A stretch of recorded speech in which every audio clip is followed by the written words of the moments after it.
your time, Michael. We appreciate it. No worries, hello.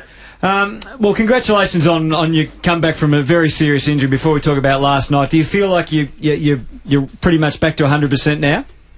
Yeah, getting there slowly. I mean, I did have a little bit of a mishap in the pre-season. Missed the last probably 3-4 weeks of the pre-season and the NAB Cup and all that kind of stuff. So, I'm slowly getting back into it, and nothing makes up for it like match fitness. But I don't think you ever really feel 100% when you're out there playing in the heat of battle. But yeah, I'm as good as I could be at the moment, I think. Well, I was just going to ask you, what is the hardest thing, or what's the thing that takes the longest to return?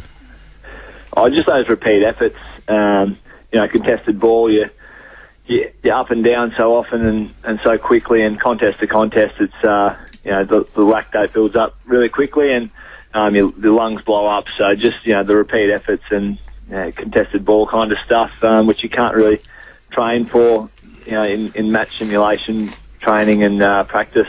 We heard last night Ross Lyon after the game talking about it being a match of opportunities, and probably the week before you took them, this last night you didn't. What was your assessment on the ground? Because it felt like to us that, particularly in that first half, you had control of the game, but couldn't make the most of it. Yeah, you're spot on there. I mean, our first half was really good, and just didn't take our chances as we would have liked, and it was really positive vibe going into half time.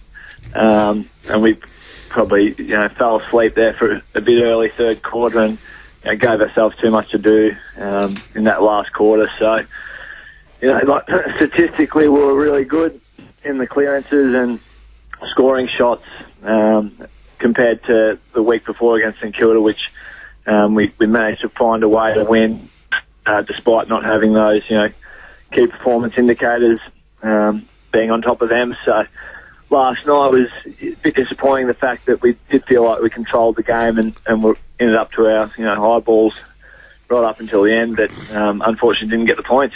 Michael, it seemed to me as if you played the game on your terms, Fremantle's terms, for much of the game. It was in close, it was tight, it was a real scrap, and then Carlton got away from you probably 20 minutes in that third quarter, where they were able to open the game up and get some run and really use their skills to advantage, and in the end, that was the main difference. Yeah, right, Wolsey. I mean, they just dined out on our turnovers early third quarter and made us really play, and a quality side like Carlton with their quality ball users, Murphy and Simpson and Scotland and those kind of guys, if you give them the ball on a platter, they're going to make you hurt the other way with guys like Betts and Garlett, down forward. So, we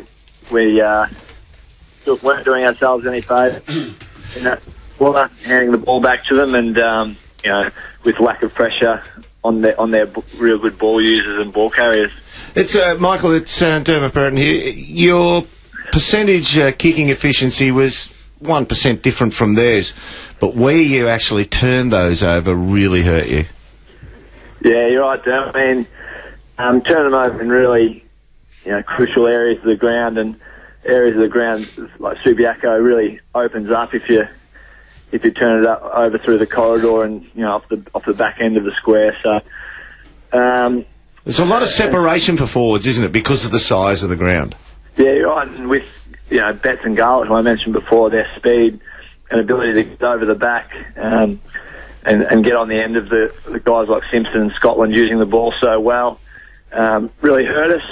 So and there was that 20-minute period in the third quarter that I'm sure we'll have a really good look at in our review and areas we can get better, and hopefully can learn from those kind of mistakes. Michael, we spoke about your injury, how you're feeling now. You answered that excellently. Can I ask you, the game style, is it harder on your body now than what you had previously been used to?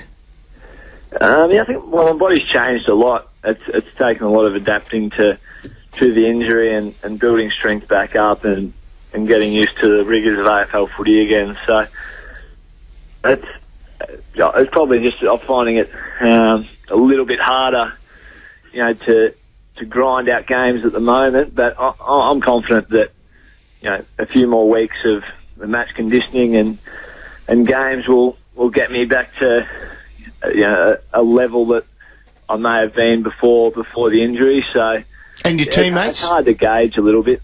And your teammates, are they? I'm not talking about whether they've embraced the game style of Ross Lyon, but is it more taxing on them also? Okay, yeah, hard to answer. I mean, Ross hasn't made drastic changes to how we've played in the past. I mean, we're trying to maintain some attacking flair with our real attacking players like Stephen Hill, Hayden Ballantyne, those kind of guys that can really bring a attacking positive element to our game style. But it's a hard question to answer. I mean, it's such a taxing game and such a grueling game that regardless of what your coach asks you to do, you're going to come off at the end of the day feeling like you've run a marathon, because it's just a brutal game. Mick, did you think that the game had changed while you were out? Well, watching, I mean, team defence has always been a massive emphasis on it, and I think more so last year and even into this year.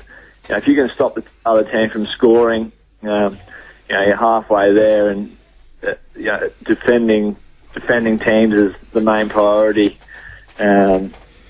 before you can get onto your attacking structures and that kind of stuff. So it probably has it. I mean, I think the average scores across the board have gone down in the last few years. So yeah, you're probably right. Are you talking as Mick Barlow here saying, I've always thought defences win games and defences have to win premierships? Or is that you buying into the Ross Lyon ideology of football?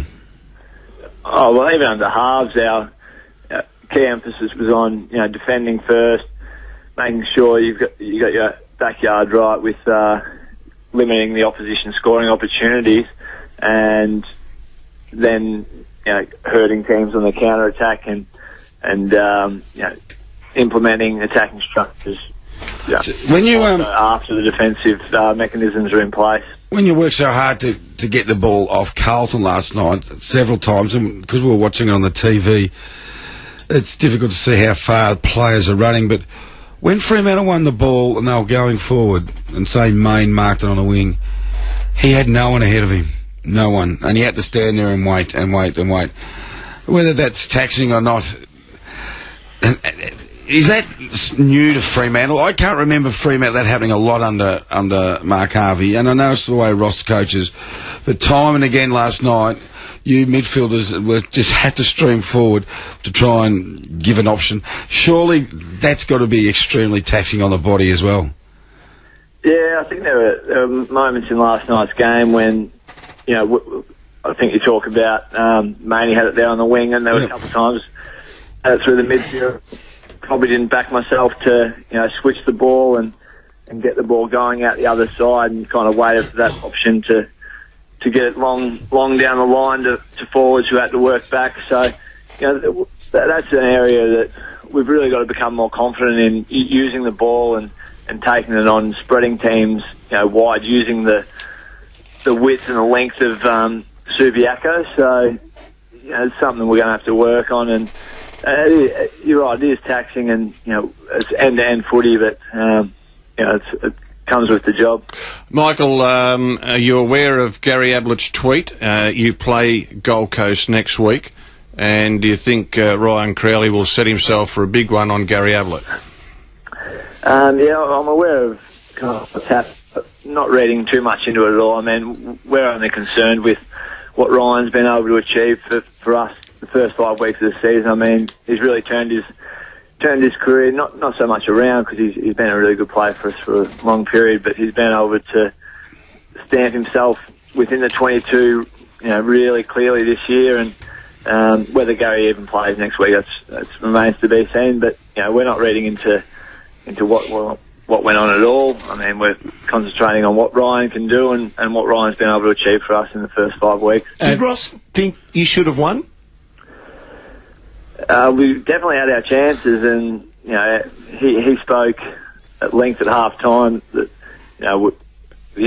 effort was right there, and we were right on top of the game. And think he was aware that just that first 20 minutes of the third quarter, put us right behind the 8 ball, and as I mentioned before, just gave ourselves too much to do for that last quarter. So, all the stats point to the fact we, probably should have. As I said, and a massive chance to be 4-1. Unfortunately, we're not, and we've got to move forward from there. Michael, appreciate your time, and congratulations, as we said, on your return from serious injury. Well, it's a great story, and we wish you all the best with the season ahead. No worries, guys. Thanks for having me.